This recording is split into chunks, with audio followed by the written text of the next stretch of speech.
going to finish up stereochemistry today and then go on to reaction kinetics. Your exam is just going to be on chapters 2 through 6, though, so whatever we get to chapter 7 today won't be part of things. We were talking about diastereotopic groups, and these are groups that are always different, always and forever. They can't be interchanged by a symmetry operation. For example, HA and HB, this mirror plane does not actually interchange them because HA is on the same side of the molecule as OH, whereas HB is on the opposite side, and there's nothing you can do about that.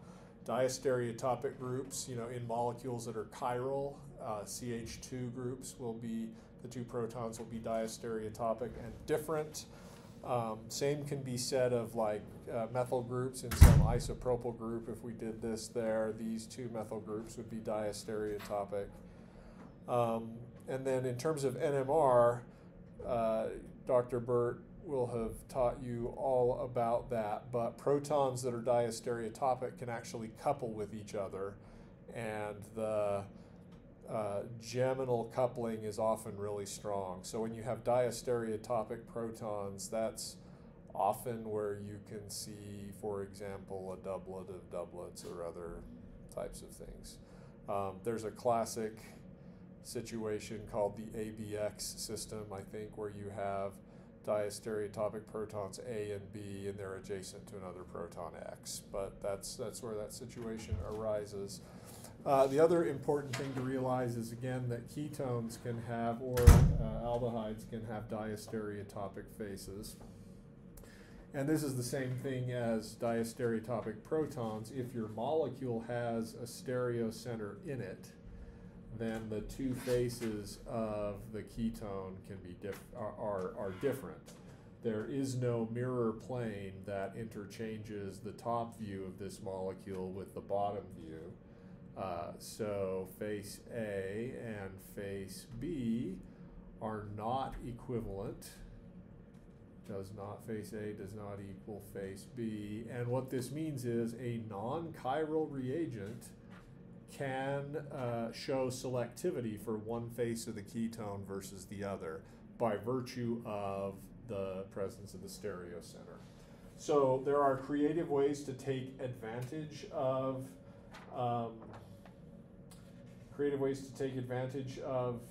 diastereotopic effects to get reaction selectivity, but you should sort of be, again, unsurprised by it because you expect diastereotopic groups or faces to be different.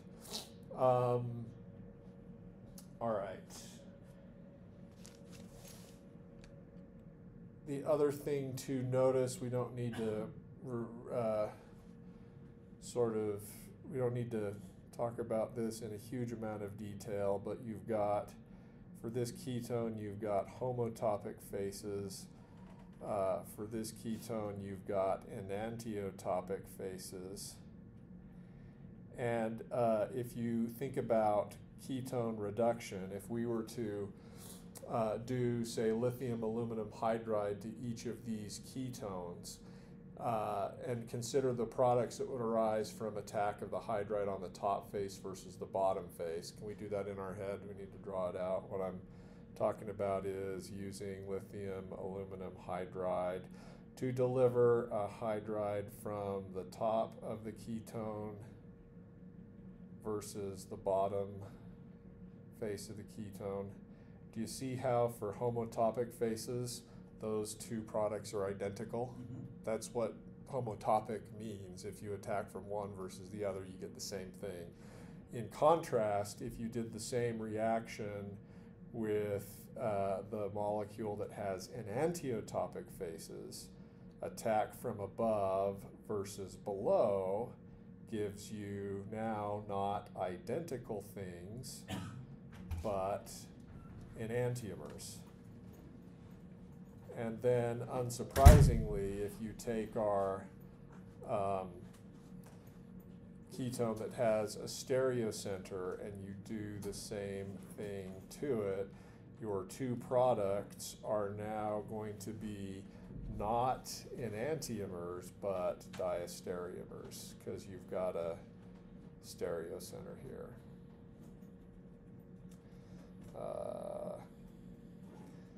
And I don't want to get it wrong, though I guess I might. So these two products are diastereomers of each other. And this can sort of help you understand the implications of homotopicity versus enantiotopicity versus diastereotopicity. For homotopicity, the two products are identical, so of course they have to form in the same, to the same extent. For enantiotopic faces, the two products are enantiomers. If you didn't use a chiral reagent, they must also form to the exact same extent. But for diastereotopic faces, if the products are diastereomers, they can be formed in different amounts at different rates. Okay. There's more we could say about stereo selectivity and reactions, but I'm going to wait on that till later. Finally, I did promise you we would talk about optical rotation. And now I can't find the slide that I wanted that we were going to do that with. So let's just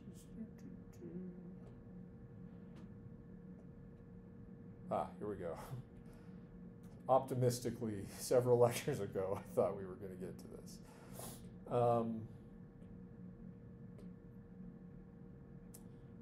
And again, I am sorry for the delays, though I feel like it's important to take whatever time we need to understand stuff, and whatever we don't get to, we'll leave for you to find out later, because the big part about grad school is teaching yourself how to learn stuff. So I wanted to give you a sense for where optical rotation comes from. I can't imagine myself testing you on this, but you may have wondered how it works. So here is an example of an electromagnetic field. The electromagnetic field has an electrical component, an electrical field in this direction, and a magnetic field in the orthogonal direction. And we're only going to plot the we're only going to plot the electrical component of the magnetic field, which is on this sort of z-axis. And it oscillates in sinusoidal fashion, and we can use individual arrows or vectors to sort of indicate the magnitude and direction of the electric field. And this is the direction that the photon is moving in, all right? So normal light, if we take our eye and look down, let's look down that axis of propagation, what we would see is,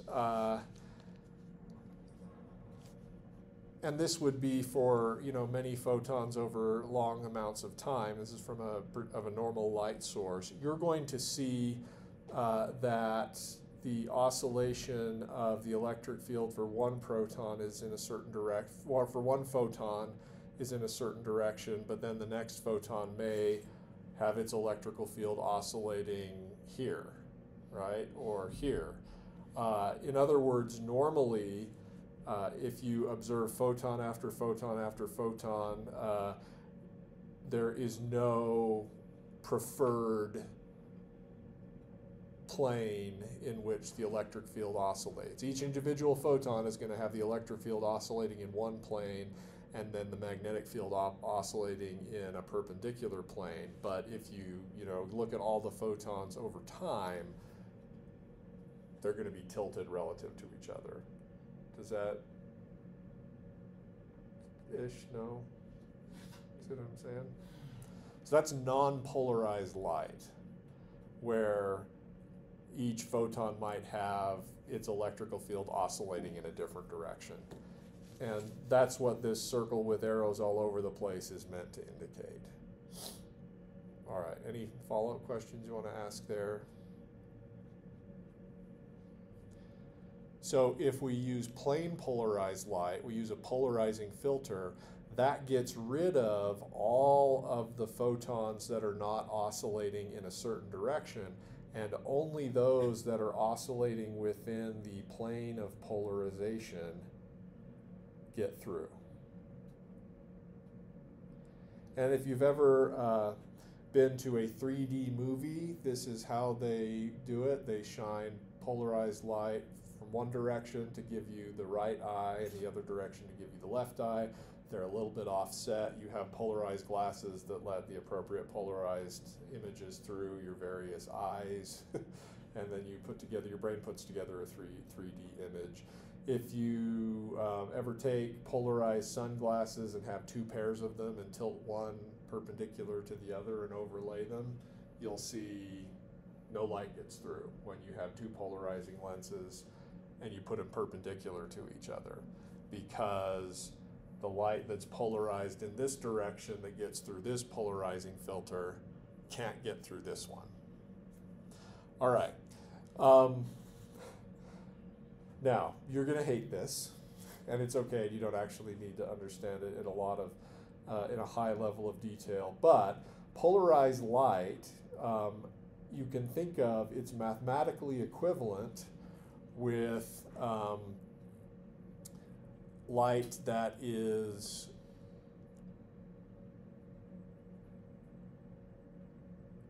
a one-to-one mixture of clockwise and counterclockwise circularly polarized light. All right, that doesn't make a huge amount of sense. What do we mean by circularly polarized light?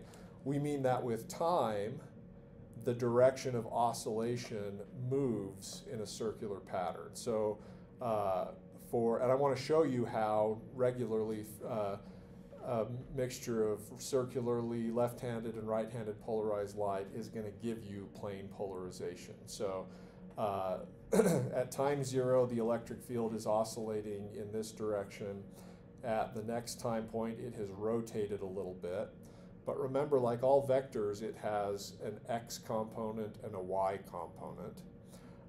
And then at time 2, it's rotated completely by 90 degrees so that the vector is all in the x direction. At time t3, it's rotated a little bit more, and at time t4, it's back to just the y direction. And that's the clock. I really did get that backwards, didn't I? Yeah, clockwise versus counterclockwise. You're sitting there like, what the heck? I guess it depends on which direction we're viewing it from, but oh my word, I'm very sorry about that. That's right, we're looking at a clock from the back. Oh goodness. All right, well, thank you for that. Please, yeah, if you see things like that, please just interrupt and tell me I'm crazy. So in the clockwise direction, whoops, you've got the purple vector all at time t0, all aligned in the y direction, positive y direction. After time 1, it's rotated by a certain angle, but still has x and y components. Then after time t2, it's all in the positive x direction. After t3, it's now continued to move and again has x and y components. And then at t4, it's all in the y direction. And notice how if these two vectors are rotating at the same, if these two fields are rotating at the same rate, then at time 1, where it's rotated out of this plane, the x components cancel each other out, whereas the y components add together. But notice that when the whole vector is in the y direction, you add those two together, you're going to get a larger vector in this direction than you get when you rotate through a certain amount, the x vector increases and the y vector decreases. So do you see how adding these two leads to a larger vector than adding these two? So the effect, if you consider plane polarized light as being two circularly polarized lights just oscillating in opposite directions, that explains how after a certain amount of time, the y vector decreases, goes to 0, and then goes in the opposite direction. Okay, and so yeah, you could ask, well, where does it go when it goes to 0? Well, it just goes in the orthogonal direction. Okay, right. So if you consider plane polarized light to be basically a racemic mixture of clockwise and counterclockwise light, then you begin to understand how chirality can influence these things. Here's an image, some GIFs. No, it's GIFs. My son, right? It's GIFs. My son tells me that the GIF file format is pronounced GIF because you give people gifts, not GIFs, but whatever. I don't know. I say GIFs all the time, but who knows? English is dumb. For example, GIANT is still pronounced giant, even though it's a GI size. Long I, short, soft G. Ish. I don't know. Who knows? Sorry. Anyway, these are GIFs of what you can think about circularly polarized light might look like. So if we zoom in, you see at any given point, here is the y-axis, here is the x-axis. Here is the you see the arrow that's sort of spinning around that circle, and then we're plotting that in the direction of propagation. So you can see that it's sort of helical. And helical stuff, you know now about helical chirality, right? We've talked about axial chirality, and so a right-handed circularly polarized light is rotating in the opposite direction as left-handed circularly polarized light. Okay, now, how does optical rotation work? It turns out that in a chiral substance, will have a different index of refraction for right-handed light versus left-handed light. An index of refraction relates to the speed of light through some medium. So imagine what happens if right-handed light travels faster through a substance than left-handed light does. If that's true, by the time you get through that substance, the right-handed light has rotated more than the left-handed light. And so when you add them back together, you actually see that the plane has been rotated by a certain angle. Okay? And that's just because the right-handed light moves more at a different rate through the substance than the left-handed light does. So if you've ever wondered how that happens, the right and left-handed circularly polarized light travel at different velocities through a sample. And so what that means is when you get to here, I'm going to just try to erase just the purple thing. Imagine what happens when you get to this point and recombine the vectors. If one is rotated more slowly than the other, you recombine those two vectors and do vector math, and your actual vector is going to be more like that, right?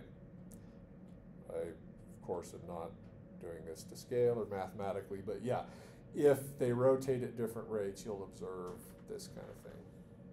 Okay, the other thing I might say is that if you ever get into protein chemistry, there's a whole other thing related to this phenomenon called circular dichroism.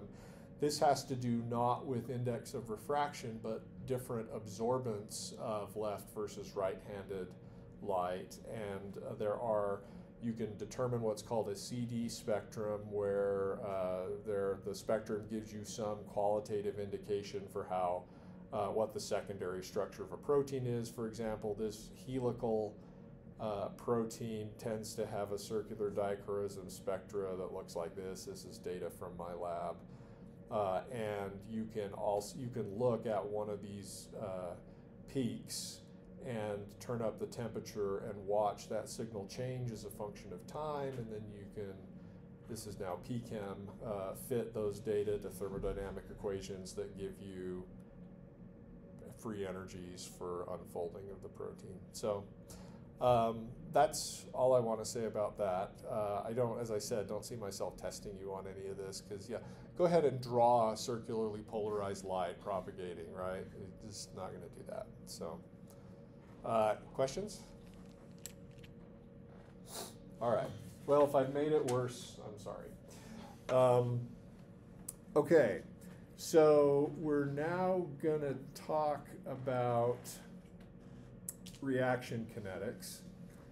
And I need to copy a couple of pages. No. Select. I want this one and this one, probably that one, and that one, and maybe that one. See how far we get today.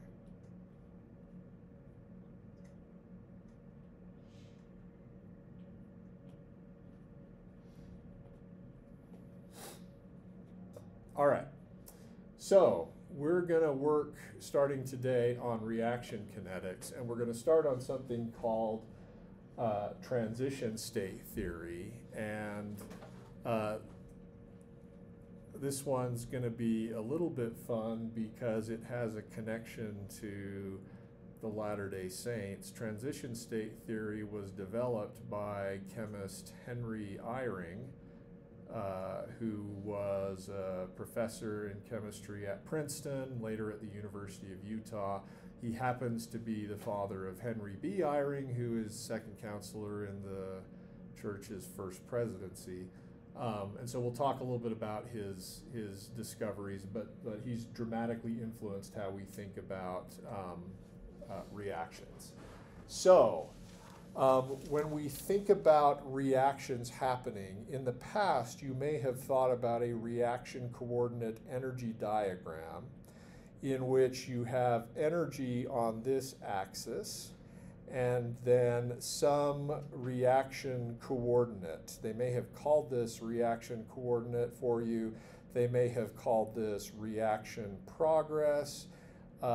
They've deliberately left it vague for you, but if you could reduce all the changes that happen in a reaction into progress along a single dimension, that's sort of what we're talking about.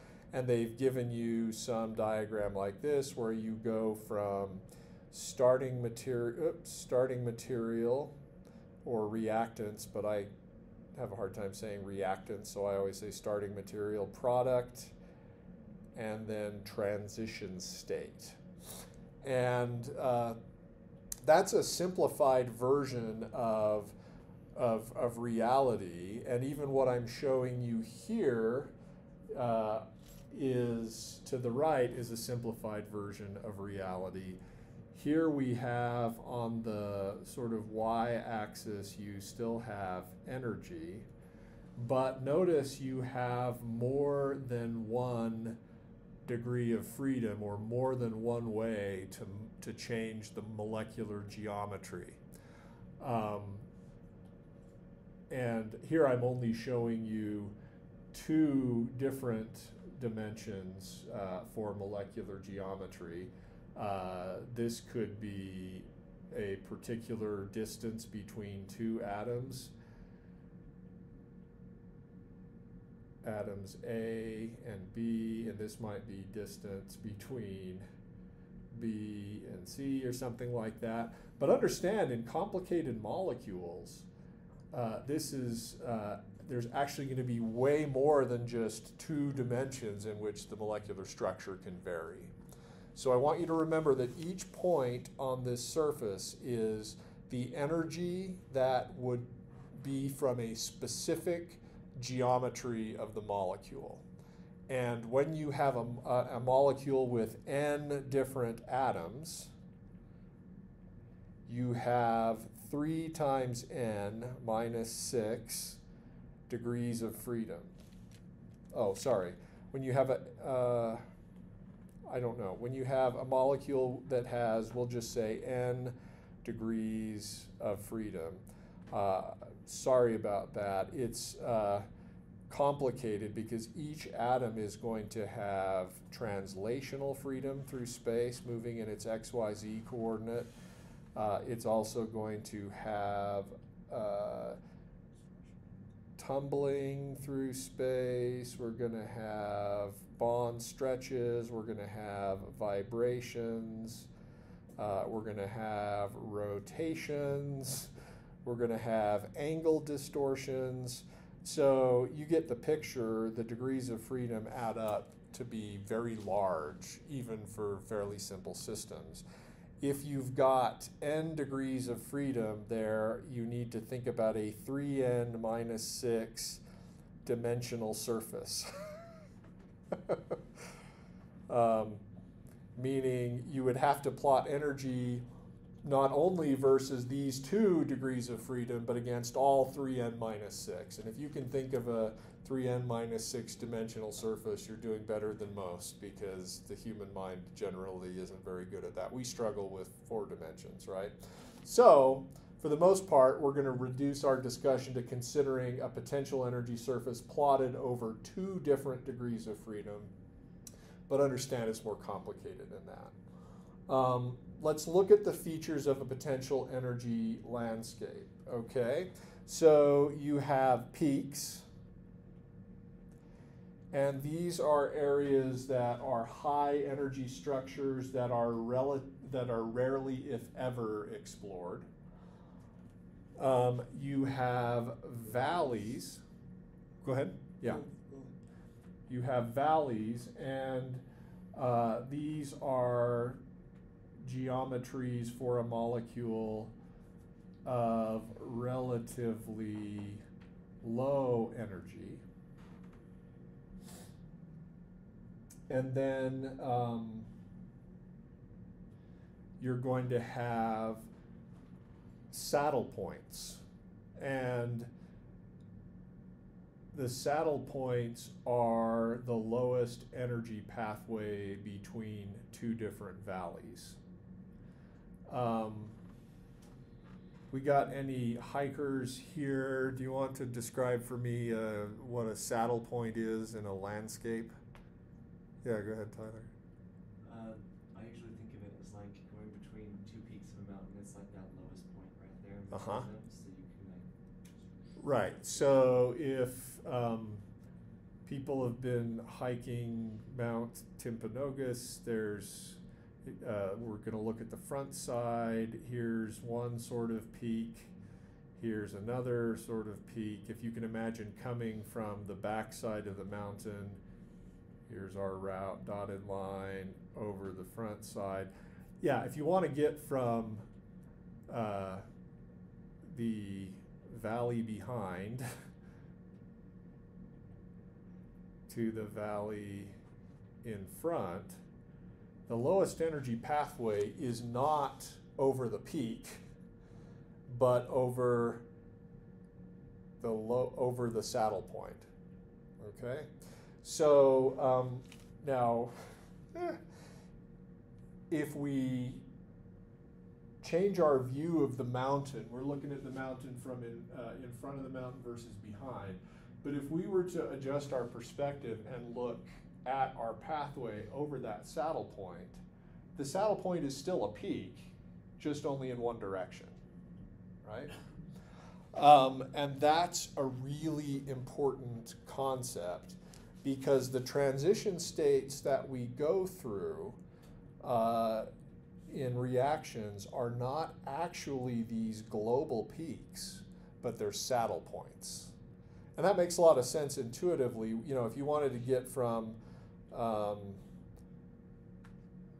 Salt Lake to Utah Valley, you would not go over a huge mountain. Instead, you try to find the lowest energy pathway. Anyway, okay.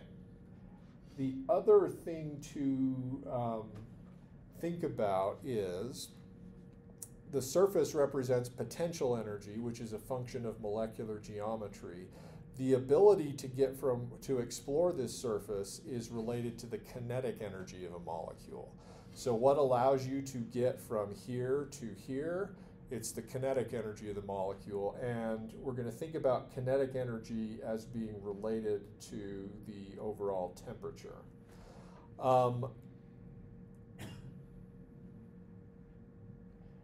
We also, let's see.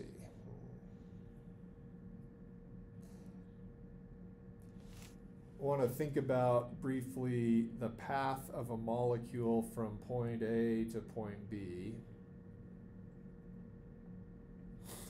and we'll trace that out on this diagram here, you can see that that slice, if we looked at it from the side, is really what we've drawn here, right? But now I want you to look at the potential energy surface perpendicular to that reaction pathway. Notice how at each point along that reaction pathway, you've got a well type function, right? So it's like a quadratic epicnus. Right. And so you can think of along a potential, the trajectory for a reaction, this is the direction, whatever degree of freedom needs to change for the reaction to occur. But then in the other degrees of freedom, you are uphill. So I don't know how to necessarily describe this. I'm trying to draw potential energy surfaces along the way that are perpendicular to various points along the trajectory.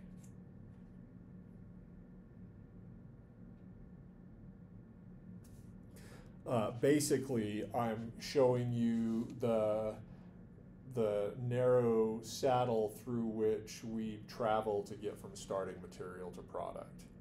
And even though I'm showing you as though there were only one dimension, there's only two dimensions to this reaction, the dimension that leads you from starting material to product, and then some other degree of freedom that doesn't change. But of course, there would be all the other dimensions here. And then think about the molecule as you've learned perhaps in P-Chem about vibrational energy levels.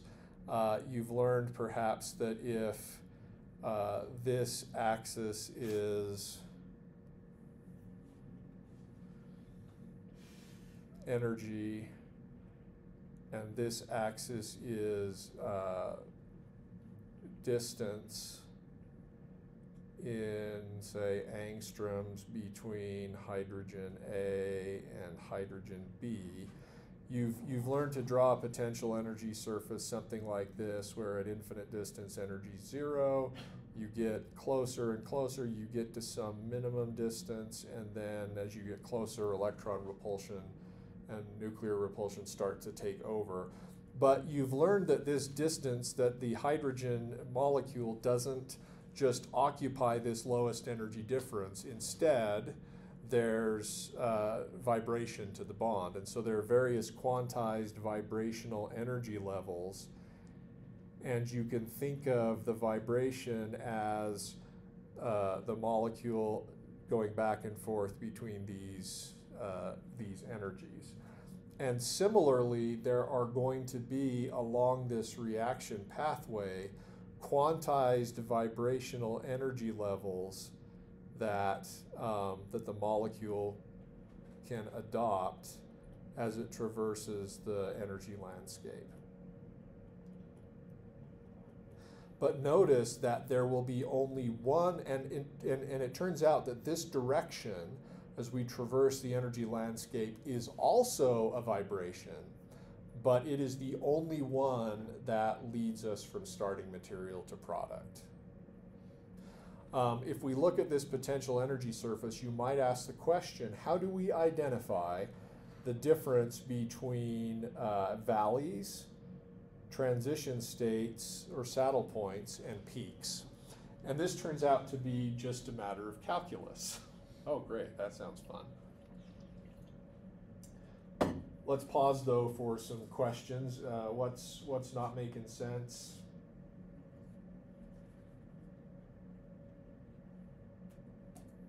You said you rather want to pass through the saddle point to the valley than go through the peaks. Yeah. Sorry, say that again. Which are the... The movement, well, this blue line, you say you rather want to go from point A to point B, or I want to pass through the saddle point rather than go through the peaks. That's right. If I want to go from A to B, I'm going to pass through the saddle point instead of the peak, because this energy pathway is lower.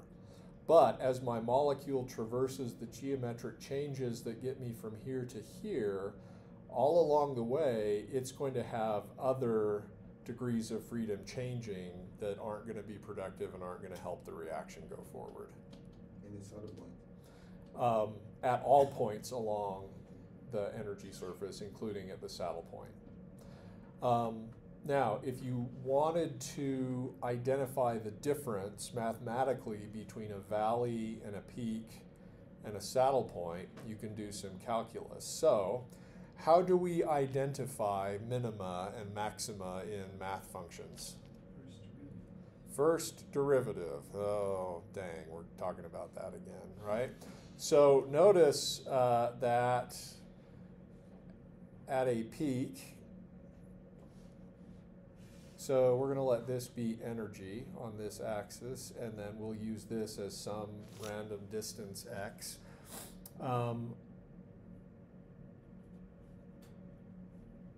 So here is a peak. The first derivative of energy with respect to x, is the slope, right? So the slope of that's the slope of the function at a given point. So at the minimum and the maximum,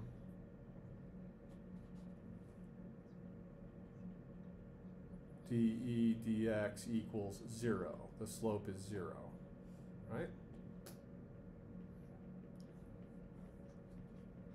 Okay, well, how can I tell a true minimum from a maximum if they both have first derivatives that are equal to 0? Take the second derivative, okay. What does that help us? The second derivative would be the rate of change of the slope. So let's look at the minimum. Before we get to the minimum, the slope is negative. After we get to the minimum, the slope is positive. So at a minimum, what will be true about how the slope is changing? Should be a positive change, right? The slope at a minimum, no matter what direction you're going, if you're truly at a minimum, the slope's going to get steeper in all possible directions. That's what a minimum means. That's why a ball rolls to the bottom of the hill and stays there, right? So at a minimum, and this is the symbol for the second derivative, that's just the first derivative for the first derivative. At a minimum, is going to be positive. And for our potential energy surface, what we'll say for these valleys is that the change in energy as a function of whatever degree of freedom we're interested in is going to be positive for all degrees of freedom.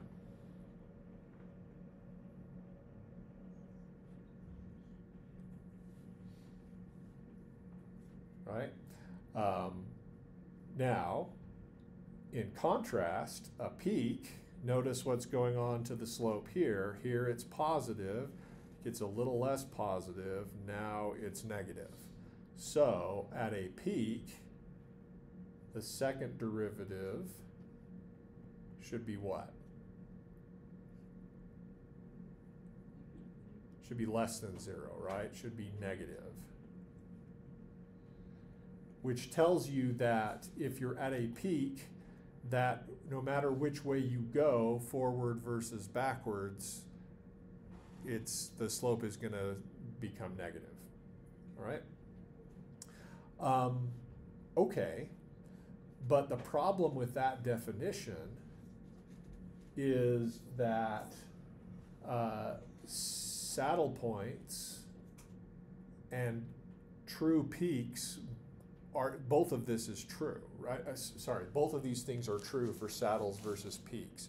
Let's consider that this dimension is x. That's the dimension change in the degree of freedom that leads from starting materials to products. And then this dimension is y, some other vibrational rotational change that doesn't lead to reaction progress, okay? notice that for in the x direction,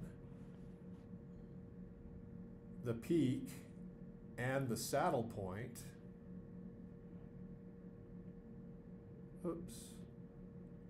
have have first derivatives that are equal to 0, and in the x direction, both of their, for peaks and for saddle points, both of their second derivatives are negative. All right?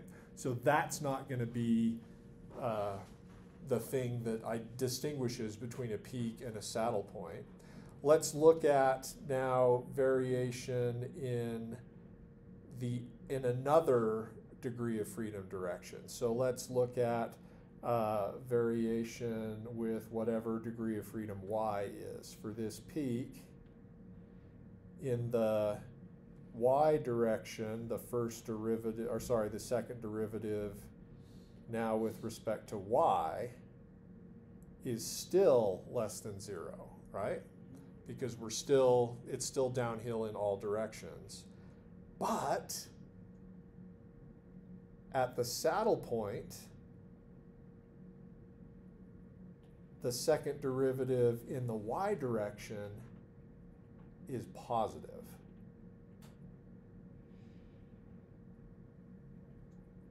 And this is what identifies a transition state from a peak and a transition state from a valley. A minimum has to have positive second derivatives in all possible directions. A maximum has to have negative second derivatives in all possible directions. A saddle point will have positive second derivatives in all directions but one. And the direction where it has a negative second derivative, that is the direction for the reaction to progress. Now, why am I saying all of this? Well, I don't know, but it actually is important for computational chemistry. This is how we identify transition states versus minima. And the other thing to think about is, positions along the potential energy surface that are peaks for maxima, saddle points, and valleys. They're all places, as I said, where the first derivative is equal to 0. You may have learned that energy or work is equal to force times distance, right? What that, in a calculus framework, what that means is a change in energy is the integral of force through some distance, right? But that also means that the first derivative of energy with respect to distance is actually force. I didn't know that actually before this class. So these points along the potential energy landscape, peaks, saddles, and valleys, these are all called stationary points because force equals 0 at those points. Kind of cool. All right. So now we're going to have just a little bit of fun thanks to Dr. S. My colleague Dan S. is just absolutely amazing and blows my mind all the time. He's developed an app which is available for free, at least on iOS devices, and I think there's a website you can visit for Android devices, but they're working on it. It is a painstakingly collected set of animations for organic reactions, and each of these is the result of density functional theory calculations, and so it's as good a representation of what's actually happening in a reaction as we can get. So, and there's various options here to look at. We can start by looking at the familiar SN2 reaction. And we can zoom in, we can measure bond distances if we want to, we can measure bond angles, and we can also press play. Now, as we press play, our nucleophile isn't even here yet. Oh, there he comes. But notice what's happening as I press play. Do you see that vibration that's happening in that molecule? That's the stuff that's going on in this blue direction. That's the vibration, the changes that are going along in that direction. It doesn't lead to anything happening in the reaction. So we'll continue to watch. Here comes in ammonia. It's also vibrating in some other direction. And for a reaction to happen, actually, this is something you learn if you do any computational chemistry. The reaction energy landscape that we typically draw for an SN2 reaction, we put starting materials here, but it's actually a little bit more complicated than that. You actually have starting materials here, and then you have a complex between two starting materials that has to form before they can bind, before they can react. Basically, they have to find each other, which also sort of blew my mind. But anyway, so we wait around for ammonia to find the molecule. Now, do you see it lining up for where it needs to be? I'm going to just click on TS, and that's going to show us the transition state. But you can see us going there. And notice that as the molecule starts to approach, do you see how it's sort of like that methyl group is actually vibrating between those two atoms? That's the change in the degree of freedom along this axis. That's the one vibration that leads you from starting material to product, and that is the reaction coordinate. And so this, you can determine this for any reaction. You just have to identify the geometry where the first derivative is equal, the second derivative is negative in only one direction, and the rest of the second derivatives are positive. So for this reaction, this SN2 reaction, that's what we're looking at here. That was the transition state.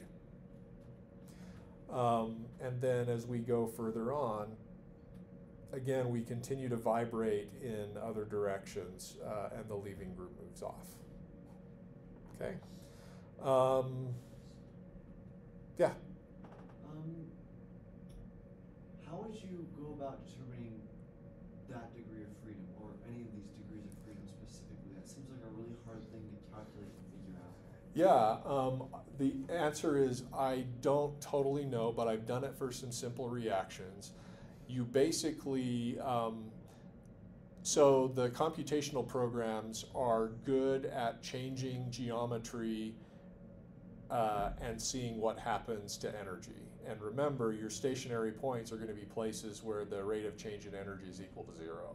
So you just have to have some readout for energy based on orbitals and MO theory, and then you have to have some systematic way of varying the geometry of the atoms and molecules such that you can find a minimum. Now, in a complicated potential energy surface, you maybe have to try a bunch of different geometries to find the right minimum or to find the right transition state. So basically what you do then is you take your starting point and you just go and just trace it out. Yeah. With some assumptions, right? Like you don't need to, one of the things you don't need to change in a molecule is the distance between these two atoms that are bonded to each other, at least not very much. The other thing you do is that computational stuff, you remember how I told you if you know the wave function for a molecule, you know everything that can be known about that molecule if you have the right operator. That's true of vibrational frequencies too. And so for transition states, the way you identify them is you identify all the vibrational frequencies, and one of them will be imaginary, and this is the one that's in the direction of the reaction coordinate. And that's somehow related to the second derivative being positive in all possible directions except one. So if you find a point where dE dx is 0, and second derivative is positive in all directions other than x, and it's negative in x, then that is a true transition state. And you can actually watch that imaginary vibrational frequency. It's called imaginary because it's actually negative.